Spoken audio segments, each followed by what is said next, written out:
말씀 역대상 17장 1절에서 4절 말씀입니다. 역대상 17장 1절에서 4절, 우리 성경 있으신 분들은 찾으시고요, 없으신 분들은 주보 2면이나 화면 보시면서 함께 합독하도록 하겠습니다. 같이 읽습니다. 시작. 다윗이 그의 궁전에 거주할 때에 다윗이 선지자 나단에게 이르되 나는 백향목 궁에 거주하거늘 여호와의 언약궤는 휘장 아래에 있도다.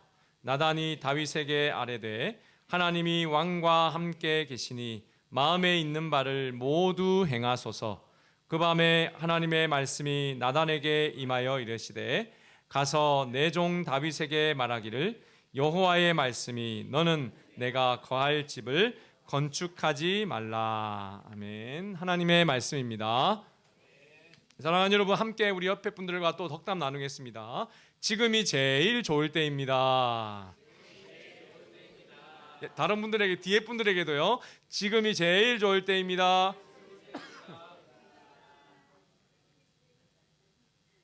한밤중에 심각한 호흡 곤란을 겪는 응급 환자가 병원으로 이송되었습니다. 당직 간호사는 즉시 환자를 살펴보았고 환자의 상태가 위중하다는 것을 직감했습니다. 하지만 문제는 연락한 담당 의사가 아직 오지 않았고 오려면 아직 시간이 많이 걸린다는 사실이었습니다. 간호사는 지금이라도 내가 먼저 처치하지 않으면 이 환자는 위험해질 수 있어 라는 조급한 마음과 또 수년간의 보아왔던 경험이 있기에 이런 환자는 이렇게 해야 된다는 생각으로 본래 의사만 가능한 고난도 우리 약물 처방과 또 목의 삽관을 시도하게 되었어요. 여러분, 그런데 결과가 어땠을까요? 안타깝게도 치명적인 결과가 왔습니다. 환자에게 약물 부작용이 발생했고 또 목에 넣은 삽관이 잘못되어서 환자의 상태는 급격히 나빠져 버린 것입니다. 다음날 병원에서는 모든 시스템이 흔들렸고 모든 의료 책임에 대한 공방이 오고 갔습니다. 여러분, 간호사의 마음은 진심이었습니다. 그렇죠? 진심이었습니다. 사람을 살리고 싶고 생명을 구하고 싶은 여러분 그 간절함에서 비롯된 행동임이 분명했습니다. 그러나 아무리 여러분 진심이라고 해도 의사의 자리와 간호사의 자리, 의사의 책임과 간호사의 책임은 다른 거죠. 여러분, 그 생명을 다루는 일은 그 급박한 상황 가운데 오직 의사에게만 있었던 것이죠. 그렇습니다. 할 수 있는 일과 해야만 하는 일의 경계가 무너져 버린 겁니다. 오늘 본문의 다윗도 마찬가지였습니다. 전쟁이 이제 거의 끝나가고 또 나라도 점점 평안해지자 다윗은 큰 결심을 합니다. 오늘 1절의 말씀인데요. 같이 한번 다시 읽어볼까요? 시작. 다윗이 그의 궁전에 거주할 때에 다윗이 선지자 나단에게 이르되 나는 백향목 궁에 거주하거늘 여호와의 언약궤는 휘장 아래에 있도다. 지금 말로 하면 여러분, 이 말씀을 바꿔하면 나는 이렇게 화려한 큰 집을 지어서 이렇게 편히 살고 있는데 하나님이 말씀하시는 곳, 하나님이 우리를 만나주시는 곳, 그 언약궤는 저 초라한 천막 가운데 있구나. 이러면 안 되지. 내가 하나님께 웅장한 성전을 지어드리고 싶어 라는 생각을 했다는 것입니다. 기특한 생각이죠. 여러분, 이보다 더 순수한 열망이 있을까요? 하나님을 향한 그 사랑에 불타서 아름다운 헌신을 드리고 싶었던 것이죠. 그런데 하나님의 답은 아주 단호한 노였습니다.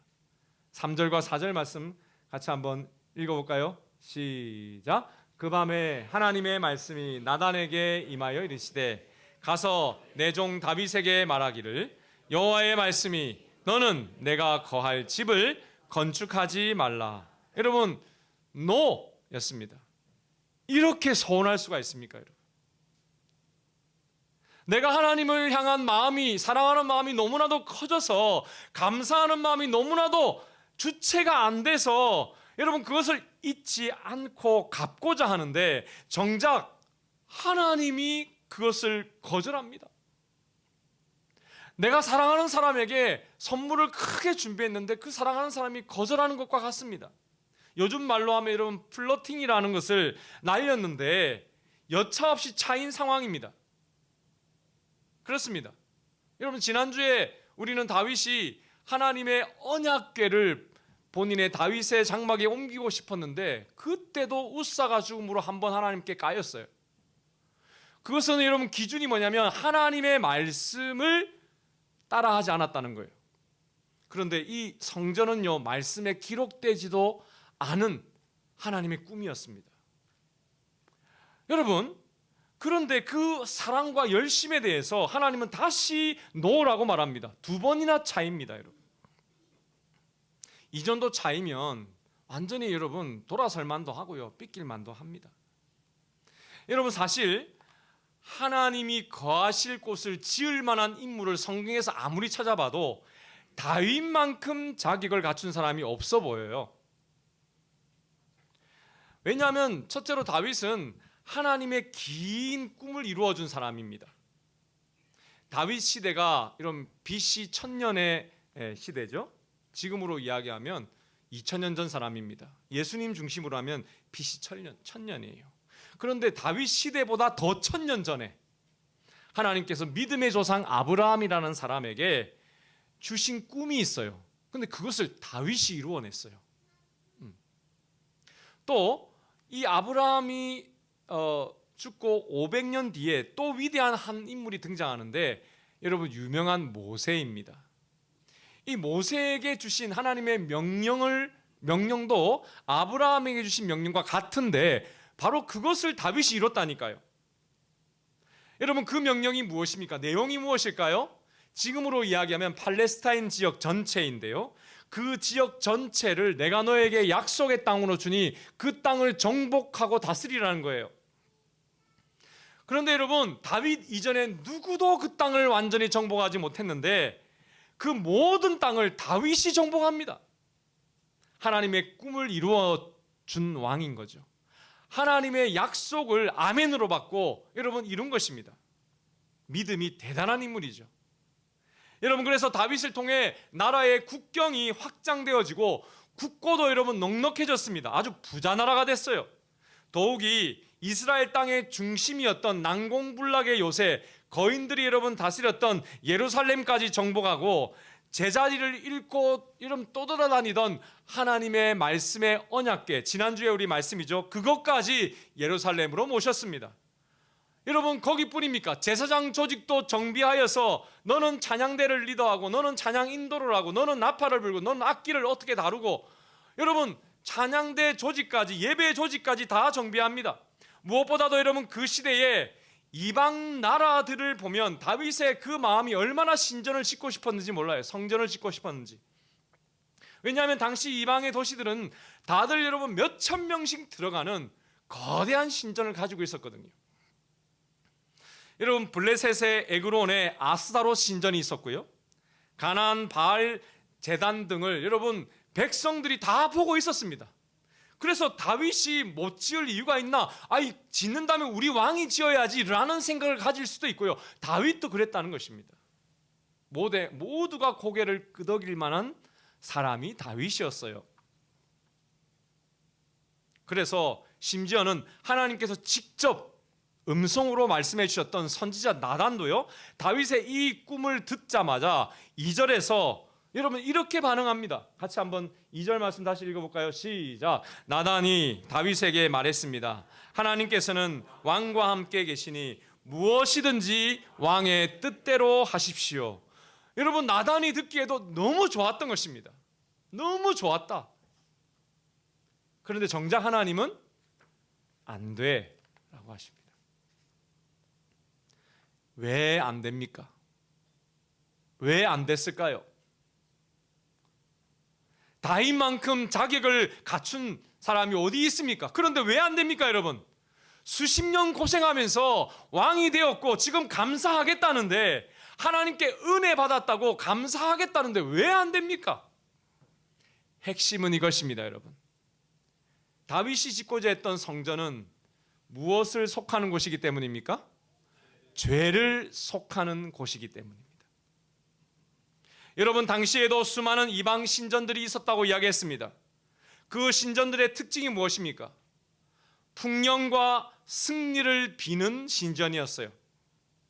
여러분, 오직 나를 위한 신전이었어요. 나를 위해서 신을 만들고 그 신에게 절하고 숭배했습니다. 그 신에게 바쳤습니다. 죄를 해결하는 곳이 아니었다는 뜻입니다. 죄는 사실 관심 밖이었습니다. 혹시 죄를 지었다라고 하는 그 마음이 든다면, 여러분, 저들이 하는 행동은 신을 달래는 행동을 했습니다. 그래서 죄의 고백보다는 뭔가 열심히 해서 신을 달래고자 했습니다. 그래서 죄의 고백도 없고 용서도 없습니다. 달래기 위해 당시 여러분 신전에서 저들이 했던 행동이 여러분 이렇게 남아 있는데요. 자기 피를 막 이렇게 그어서 흘렸다고, 자해를 했다고 합니다.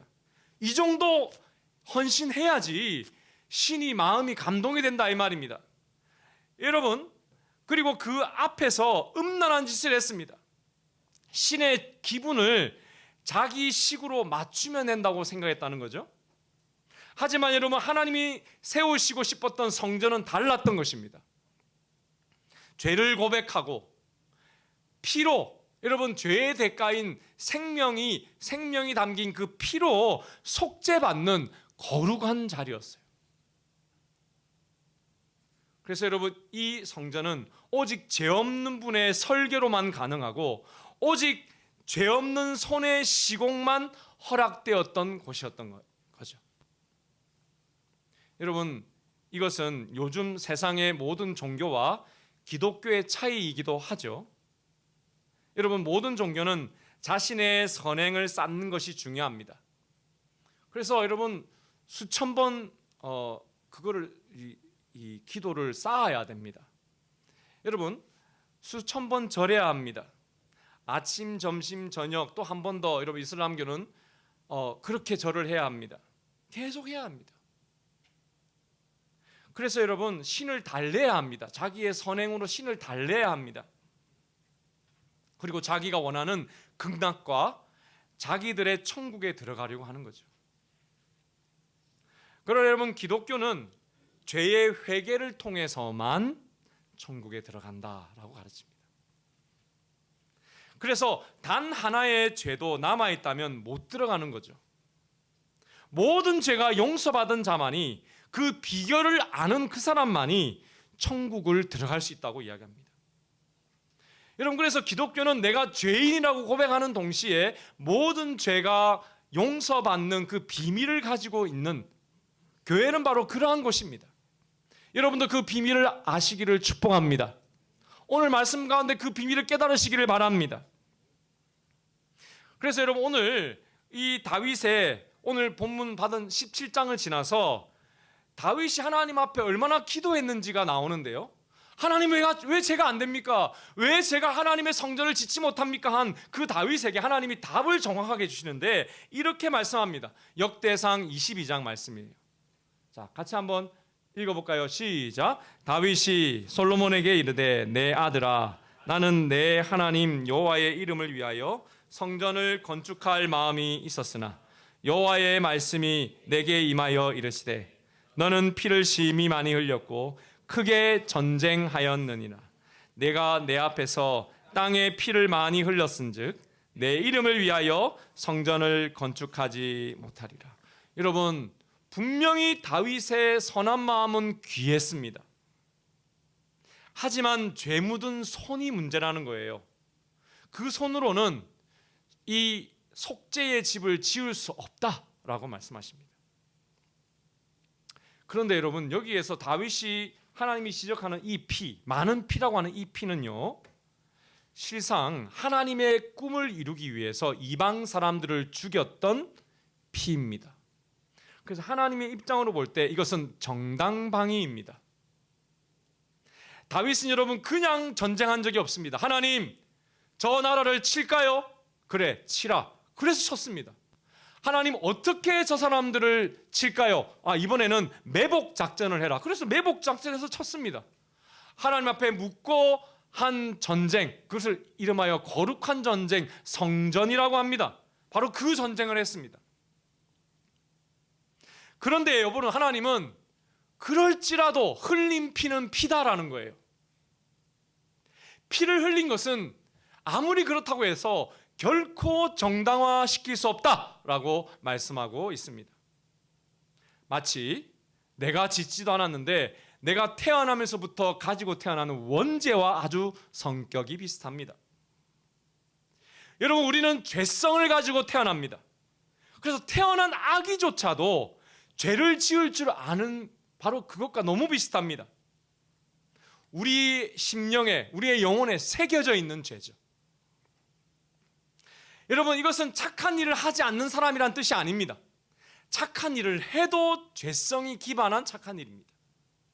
의도가 악하다는 뜻도 아닙니다, 여러분. 인간 자체가 죄인이라는 뜻입니다. 여러분, 성경이 이러한 인간이 왜 다 죄인인가라는 것을 이렇게 또 말씀합니다. 하나님과 비교해서. 야고보서 2장 10절 말씀입니다. 같이 한번 또 읽어볼까요? 시작. 누구든지 하나님의 율법을 다 지키다가 한 가지 계명을 어기게 되면 율법 전체를 다 어긴 자가 됩니다. 여러분, 성경에 보면요, 큰 죄가 있습니다. 그리고 아주 작은 사소한 죄가 있습니다. 그래서 큰 죄를 지으면 하나님이 그의 생명을 거두라고 하는 그러한 대가를 치르게 하는 죄가 분명히 있습니다. 그런데요, 하나님 앞에 가려면, 천국에 들어가려면 여러분 완전히 용서받아야 된다는 거예요. 크고 작은 죄가 중요한 게 아니라는 거예요. 어떤 사람이 어제까지 완전히 하나님의 법을 다 지켰다 할지라도 오늘 여러분 단 하나의 죄를 지었다 한다면 그 사람은 하나님 앞에 죄인이라는 겁니다. 그래서 여러분, 로마서 3장 23절에 여러분 이렇게 말씀하고 있지 않습니까? 같이 한번 읽어볼까요? 시작. 모든 사람이 죄를 지어 하나님의 영광에 이를 수 없게 되었습니다. 여러분, 그렇습니다. 누구도 죄인 아닌 자가 없어요. 오늘 다윗도 마찬가지입니다. 수많은 착한 일들이 산더미처럼 쌓여 있었던 인물이 다윗입니다, 여러분. 그런데 역시 죄인이어서 안 된다는 거예요. 특별히 그의 손에 묻힌 수많은 전쟁의 피 때문에 안 된다는 겁니다. 여러분, 그렇다면 피 묻은 사람 다윗은 짓지 못하고 누가 지을 수 있을까요? 네. 누가 죄를 처리할 수 있는 그 성전, 하나님의 성전을 누가 지을 수 있을까요? 여러분, 하나님만 지을 수 있는 거예요. 그 성전은.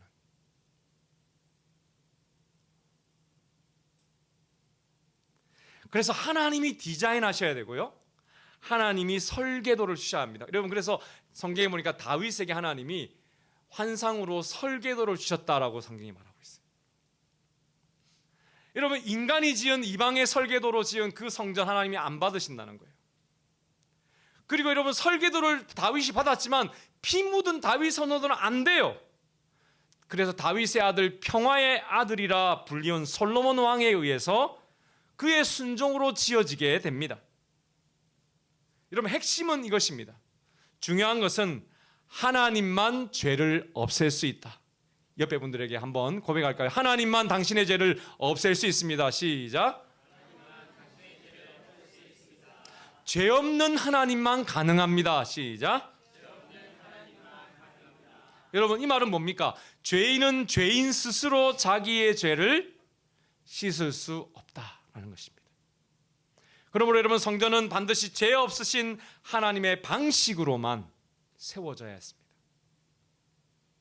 여러분, 그런데요, 솔로몬이 지었다 했지만 사실 실상 하나님이 짓는 성전이 되어야 했기에 하나님의 아들이신 예수님이 성전을 완성하셨다라고 성경이 증언하고 있어요. 여러분, 좀 전에 제가 그 아들 솔로몬, 평화의 왕이라 불렸던 솔로몬이 성전을 지었다 했습니다. 금과 돌로 아주 멋있게 지었습니다. 대단한 여러분 다른 나라의 신전과 여러분 비교했을 때 꿀리지 않는 규모로 지었어요. 화려했습니다. 그런데 여러분 무너집니다. 그 뒤에 다윗의 후손이었던 스룹바벨도 성전을 제2성전을 짓습니다. 그리고 헤롯에 의해서 중축되지만 다시 무너집니다. AD 70년에 티투스에 의해서 다 무너집니다. 돌 위에 돌 하나 남지 않은 바로 그때에 예수님은 여러분 다시 성전을 내가 짓겠다라고 말씀하십니다. 그리고 영원한 성전이 지금도 있음을 여러분 믿으시길 바라요. 그래서 요한복음 2장 19절에서 21절에 예수님이 이 사실을 이렇게 밝히고 있습니다. 같이 한번 읽어볼까요? 시작. 예수께서 대답하여 이르시되 너희가 이 성전을 헐라 내가 사흘 동안에 일으키리라. 유대인들이 이르되 이 성전은 46년 동안 지었거늘 네가 3일 동안에 일으키겠느냐 하더라. 그러나 예수는 성전된 자기 육체를 가리켜 말씀하신 것이라.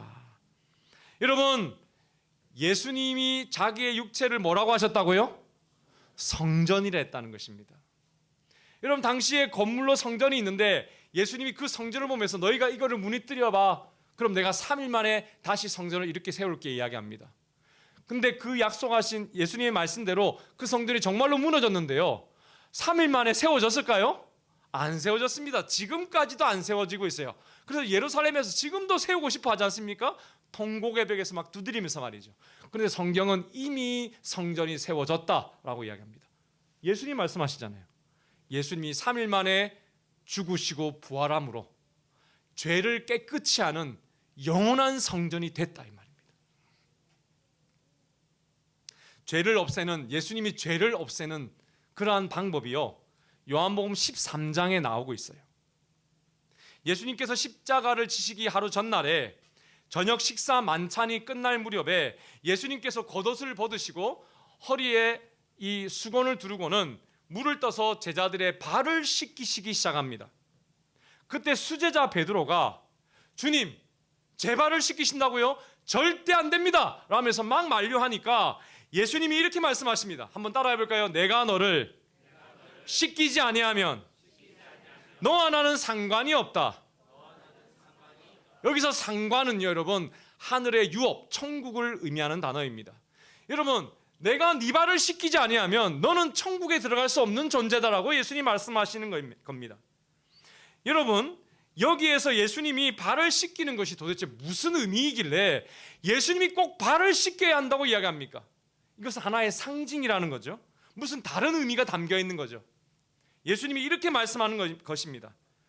네가 지금 발을 씻는 게 아니라 내가 너의 죄를 씻기고 있는 것이다. 여러분 베드로가 자기의 발을 스스로 씻어도 되지 않습니까? 그런데 예수님이 안 된다고 이야기합니다. 마치 예루살렘에 여러분 성전을 지으면 안 됩니까? 라고 하는 다윗의 요구처럼 안 돼. 내가 너의 발을 씻어야 돼 라고 이야기합니다. 여러분 왜냐하면 이 베드로의 발은 세상에 다니는 그 많은 찌꺼기가 묻은 그 발은 세상을 살아가며 짓는 죄를 상징하고 그래서 예수님만이 그 죄를 씻어줄 수 있음을 지금 말씀하고 있기 때문입니다. 저는 이 말씀을 준비하면서 이 베드로가 이 더러운 채로 예수님께 와야 되는데 깨끗한 모습으로 예수님께 서기를 원했구나라는 마음을 느꼈습니다. 여러분 제가 제일 듣기 싫어하는 말이 있습니다. 그게 뭐냐면 못된 놈이란 말입니다. 이 못된 놈 이런 말을 듣기 싫어합니다. 그래서 저는 이 목사가 됐어도 이상하게 좋은 목사, 괜찮은 목사 이런 말을 듣기 위해서 참 노력을 많이 했던 것 같습니다. 그런데요 하나님께서 그것이 잘못되었다고 깨닫게 하십니다. 순경아 내가 너를 괜찮은 목사로 불렀어. 괜찮아지려고 노력하지 마라. 그저 너의 있는 모습 그대로 나에게 와서 내가 너를 괜찮은 목사로 삼아줬다는 사실을 확인해라. 그 마음을 주세요. 예수님의 손에 여러분 우리의 그 싫어하는 그 노력들, 내가 그렇게 안 되기 위해서 노력하는 그것들을 그것조차도 가지고 나와야 됩니다. 예수님의 손이 여러분의 발을 씻기셔야 됩니다. 디모데전서 2장 5절 말씀 같이 읽을까요? 시작. 하나님은 오직 한 분이십니다. 하나님께 나아갈 수 있는 방법도 한 가지뿐이므로 오직 예수 그리스도를 통해서만 가능합니다. 이것을 위하여 예수 그리스도는 사람의 몸으로 이 땅에 오셨습니다. 사랑하는 여러분, 하나님께 나아가는 여러분 되시기를 축복합니다. 하나님을 만나는 여러분 되시기를 축복합니다. 그러려면 반드시 여러분의 모든 죄가 씻겨야 하는데 바로 그 일을 위해서 예수님이 인간의 몸으로 오셨다는 것입니다. 예수님이 그 일을 하셨다는 거예요. 요한일서 4장 5절의 말씀도 크게 읽어볼까요? 시작. 만약 누구든지 나는 예수님 안에서 하나님의 아들이심을 믿어요. 예수님께서 하나님의 아들이심을 믿어요라고 얘기하면 하나님께서 그 사람 안에 거하시고 그는 하나님 안에 살게 됩니다. 여러분, 여기에서 나는 예수님께서 하나님의 아들이심을 믿어요 라는 말은 무슨 말입니까? 나는 예수님이 나의 죄를 씻어주시는 유일한 하나님의 아들이심을 믿어요, 이 말입니다. 이제는 나의 노력으로, 나의 선행으로, 나의 돈으로 하나님 앞에 뭔가 잘 보이기 위해서 신앙생활을 하지 않겠습니다. 예수님만이 나의 죄를 씻겨주시는 유일한 하나님의 아들이심을 믿겠습니다. 그렇게 고백하는 그 사람에게 하나님이 그 안에 거하시고 그는 하나님 안에 살게 된다는 것입니다. 무슨 말입니까? 성전 안으로 들어간다 이 말입니다. 사랑하는 여러분, 이 시간 여러분에게 묻습니다. 정신 바짝 차리시고 여러분 응답하시기를 축복합니다. 여러분 예수님을 믿으십니까? 아멘이십니까? 여러분이 예수님 앞에 나왔을 때에 여러분의 죄를 예수님이 씻어주심을 믿으십니까? 하나님 안에 살 수 있게 되고 하나님을 만날 수 있는 길이 예수 안에 있음을 여러분 확실히 믿고 경험하시기를 축복합니다. 여러분이 그 주인공이 되십시오. 이제 여러분 하나의 문제가 남아 있습니다. 다윗의 그 사랑을 고백한 그 고백은 도대체 어떻게 된 것인가? 여러분, 하나님은요 다윗이 성전을 못 짓는다고 했지 다윗을 버리신 게 아니었습니다. 여러분, 이 말씀 잘못 이해하면 하나님을 향해, 내가 죄인인데 하나님을 향해서 꿈을 꾸면 안 되는구나 이렇게 생각할 수 있습니다. 아닙니다. 거꾸로이죠. 오히려 더 큰 꿈을 꿔야 합니다.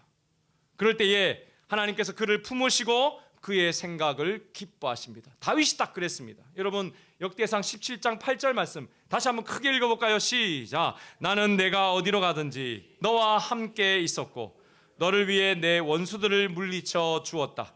앞으로 나는 내 이름을 이 땅에 위대한 사람들의 이름처럼 위대하게 해줄 것이다. 여러분, 수많은 전 세계에 성경을 알든 모르든 가장 좋아하는 이름이 다윗이에요. 다윗. 정말 좋아합니다. 다윗. 데이빗. 이 말씀대로 됐습니다. 여러분, 이 말씀 8절인데요 14절까지 하나님의 언약의 말씀, 일명 다윗의 언약인데요 내가 너에게 이렇게 해줄게라는 어마어마한 축복이 이어집니다. 요약하면 이렇습니다. 이 말씀대로 내가 네 이름을 존귀한 이름으로 만들어줄게. 내가 너뿐 아니라 너의 집과 너의 나라를 영원한 나라로 만들어줄게. 내 후손의 그 왕의 그 위를 내가 영원히 견고하게 해줄게. 여러분, 이 어마어마한 축복을 합니다. 그렇습니다. 여러분, 다윗은 비록 직접 성전을 지을 수는 없었지만 그가 꾼 꿈은 하나님의 꿈과 같았던 거죠. 사실 이 꿈을 꾼 것은 아브라함부터라고 성경이 기록하고 있어요. 아브라함도 이 꿈을 꿨다고 이야기해요. 그런데 아브라함 이후에 다윗도 그 꿈을 꾸었고 하나님이 다윗의 그 손뼉을 함께 치신 것입니다. 기뻐하신 거죠. 그래서 여러분, 하나님은 그 다윗의 마음을 너무 여러분 기뻐하십니다. 그를 향한 하나님의 응답은 그래서 너무 따뜻하고 강력합니다. 사랑하는 여러분, 기도를 우리가 할 때요, 하나님께서 세 가지로 응답하시죠. 그래, yes, no, 조금 기다려라, 이렇게 말씀하십니다. 근데 우리에게 가장 마음을 어렵게 하는 건 no예요. no, 그죠? 하나님 no 하시면 안 되나 보다 이렇게 할 때가 많이 있습니다. 그런데요, 하나님이 no 할 때 여러분 더 큰 은혜가 있음을 기억하시기를 축복합니다. 더 큰 은혜가 있는 거예요. 지금은 no인데 그 no에 더 큰 은혜가 있습니다. 여러분, 사랑하는 여러분, 그러므로 하나님을 향하여 위대한 꿈을 꾸시기를 축복합니다. 아유, 나는 죄인이라 안 돼. 아닙니다. 여러분, 됩니다. 나는 죄인이지만 나를 구원하신 하나님이 계시니, 예수 그리스도께서 나를 위해 피 흘려 주셨으니 나는 돼 라고 믿음의 말을 하시기를 바랍니다. 아유, 저 인간 때문에 안 돼.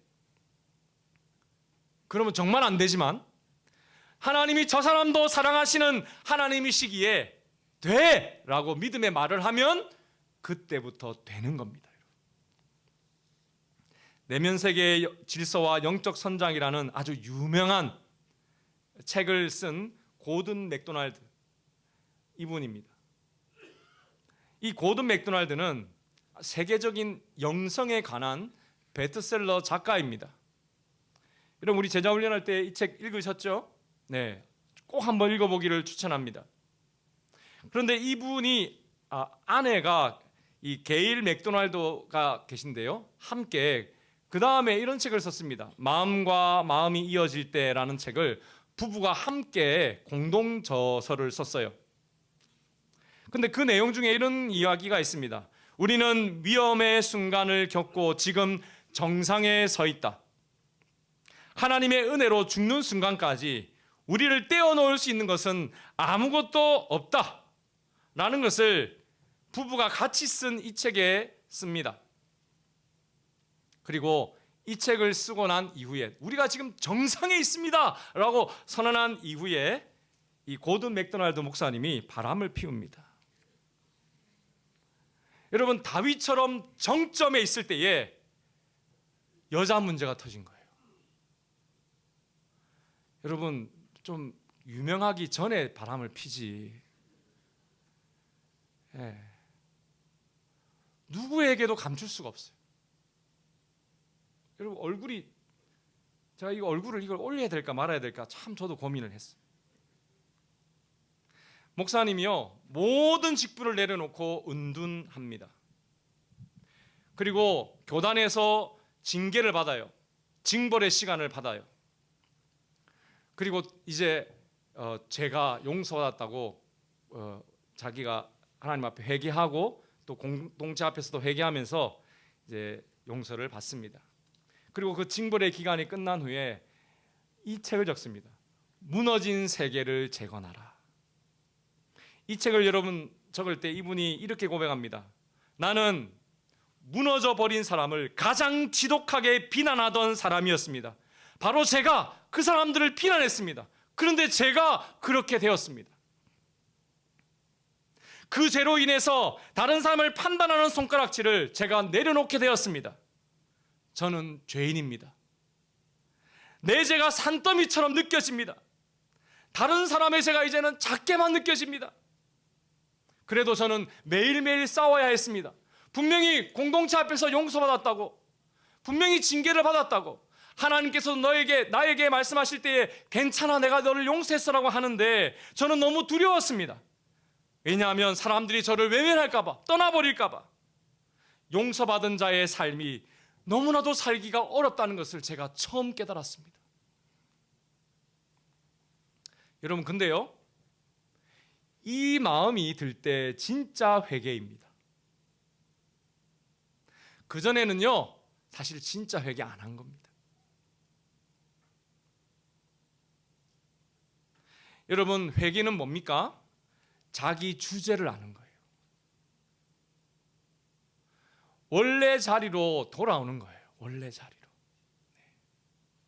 하나님이 다윗에게요, 성전 짓지 못해라고 하시면서 뭐라고 말씀하시냐면, 내가 너를 양치기 하던 때 너를 불렀잖아 라고 말해요. 무슨 말입니까? 원래 자리로 돌아와야 돼, 다윗아. 네가 할 일이 아니야, 그 말이죠. 여러분, 내 주제를 아는 회개에 와야 됩니다. 인생이 별 게 없구나. 돈을 많이 모아도, 명예를 쌓아도, 이렇게 대단한 베스트셀러를 수십 권을 적어도 별 게 없구나. 그걸 알아야 됩니다. 저도 우리 자녀를 둘이를 잃고 나서 저도 깨달았어요. 내가 교만했구나. 여러분, 우리의 내면은 항상 하나님께 대한 반역을 꿈꿉니다. 조금만 기회가 있으면 불순종하려고 합니다. 얼마나 흐려지기 쉬운 인생인지 몰라요. 여러분, 누구만 회개하고 나는 안 해도 되지 이런 거 없습니다. 그래서 우리는 누구나 다 평생 회개해야 합니다. 또 그렇게 죄짓고 용서받는 우리라도 여러분 기억해야 할 것이 있습니다.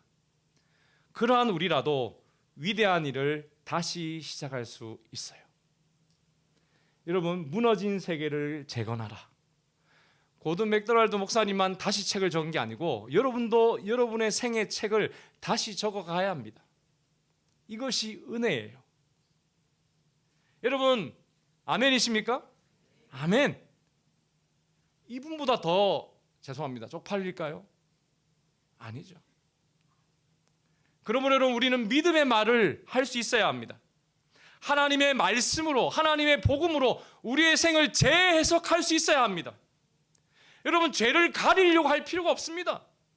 우리의 죄는 여전히 목에 걸려 있거든요. 하나님께서 여러분이 마지막 천국 문 앞에 가면요, 여러분이 용서받은 것들을 다 읽어주실 거예요. 여러분을 정죄하기 위해서가 아니라 여러분의 처음 모습을 기억하게 하기 위해서. 그런데 그것을 천국에서만 하면 안 됩니다. 매일매일 해야 되죠. 아멘입니까 여러분? 여러분, 그렇습니다. 하나님의 은혜 받은 것을 기억해야 합니다. 여러분, 무엇보다도 기도로 다져가야 합니다. 기도로 위대한 것을 해야 해요. 내가 죄인이라도 하나님 위대한 것을 하겠습니다. 꿈꿔야 합니다. 시편 2편 8편 말씀 같이 읽을까요? 시작. 나에게 구하여라. 그러면 내가 모든 나라들을 내게 유산으로 주겠다. 그리고 지구상의 모든 민족들이 다 내 소유가 될 것이라. 사랑하는 여러분, 이 복이 여러분에게 약속된 복이라는 사실을 믿으시기를 축복합니다. 아멘입니까 여러분? 옆에 분들에게 우리 축복하십시다. 이 지구상의 모든 민족들이 당신의 소유가 될 것입니다. 시작. 여러분, 그런데 이 기도를 누가 합니까? 완벽한 자가 합니까? 대단한 부자가 합니까 여러분? 하나님 앞에 죄를 짓지 않은 사람이 합니까? 무슨 업적을 가진 사람이 합니까? 아닙니다 여러분. 회개한 사람이 합니다. 은혜를 더 구하고 싶은 그 사람이 하는 것입니다. 여러분의 기도의 제목이 되어야 합니다. 하나님 뭐라고 하십니까? 나에게 구하라 라고 말씀하시는 거죠. 하나님을 위해서 그러므로 위대한 꿈을 꾸시기를 바랍니다 여러분. 하나님이 반드시 죄인이지만 회복한 죄인, 은혜 받은 여러분을 통해 이 일을 행하기를 원하십니다. 시편 37편 4절 5절 말씀 더 크게 읽어볼까요? 시작. 또 여호와를 기뻐하라. 그가 내 마음의 소원을 내게 이루어 주시리로다. 내 길을 여호와께 맡기라. 그를 의지하면 그가 이루시고. 사랑하는 여러분, 여러분의 소원을 이루실 하나님을 기뻐하시기를 축복합니다. 기뻐하시기를 바랍니다 여러분. 우리가 여러분 헌금을 낼 때도요, 과거에 나에게 주신 것을 감사하면서 드리는 헌금이 있습니다. 감사제라고 합니다. 미래에 하나님이 이루실 것을 감사하며 미리 드리는 서원제라고 하는 것이 있습니다. 그런데요, 하나님이 가장 기뻐하는 것은요, 과거의 일도 아니고 미래의 일도 아니요, 하나님이 기뻐서 드리는 헌금을 제일 좋아하시는 거예요. 그걸 낙헌제라고 해요. 즐거울 낙자 드릴 헌자, 즐거이 드린다 이 말입니다. 여러분, 하나님을 기뻐하시기를 바라요. 이루어 주실 하나님을 기뻐하시기를 바랍니다. 지금 여러분의 형편이 중요한 게 아닙니다. 여러분을 부르시고 여러분이 하나님의 꿈을 이루실 그것을 하나님이 이룰 것을 여러분 믿으십시오. 어둡고 힘들고 여러분 괴로운 인생이십니까? 그 인생 가운데 여러분 그냥 계실 겁니까 여러분? 나오시기를 바랍니다. 아멘. 어떻게 나옵니까 여러분? 죄를 해결할 수 없는 여러분의 힘과 노력 말고 이제 많이 하셨잖아요. 죄를 내가 해결할 수 없다. 새로운 길을 하나님이 여셨구나, 그 길이 예수님이구나 라는 것을 알고 여러분의 모든 죄를 위하여 대가를 치르신 예수님 앞으로 나오시기를 축복합니다. 여러분, 어떻게 살아야 할까요? 같이 한번 읽어볼까요? 시작. 매일 발을 내어드리는 삶, 용서의 분량을 키우십시오. 여러분, 세 가지를 제가 준비했는데, 여러분 하루에 10분 말씀 기도로 하루를 시작하십시오. 그런데 말씀 기도로 하루를 시작하는데 이런 마음이면 안 됩니다. 무슨 마음이냐? 제가 지난주 했던 마음. 내가 오늘 말씀을 묵상했어. 기도를 했어. 설교 준비를 잘했어. 자녀하고 차를 타고 가면 제가 그냥 말씀 묵상 안 하고 차 탄 딸이 그렇게 미운 겁니다, 여러분. 분명히 나는 성령 충만했는데 미워요. 그걸 안 되는 거죠, 그죠? 아침에 여러분, 내가 말씀 묵상했고 내가 기도했어. 그 마음으로 하면 실패한 겁니다. 뭘 해야 됩니까, 이거를? 내가 죄를 지었는데 주님 용서하셨구나. 그거를 해야지 안 싸우는 거예요. 분노가 가라앉습니다. 여러분, 죄를 더 기억해야 합니다. 아멘이시죠? 그래서 용서의 분량을 키워야 됩니다. 내가 받은 용서가 여러분 산더미처럼 많이 보여야 합니다. 아침마다 여러분 내가 묵상할 때 내가 받은 용서가 이만큼 크구나 라는 것을 매일 아침마다 확인해야 합니다, 여러분. 그랬을 때 남이 나에게 지은 죄가 요만한 돌멩이 같이 보이면 그때 내 분노가 다스려지는 거예요. 그 전에는 절대 여러분 화를 이길 수가 없습니다. 한번 따라해 볼까요? 내 죄는 깊지만 주님의 피는 더 깊습니다. 한 번 더 따라해 볼까요? 내 죄가 산더미라 당신이 저보다 낫습니다.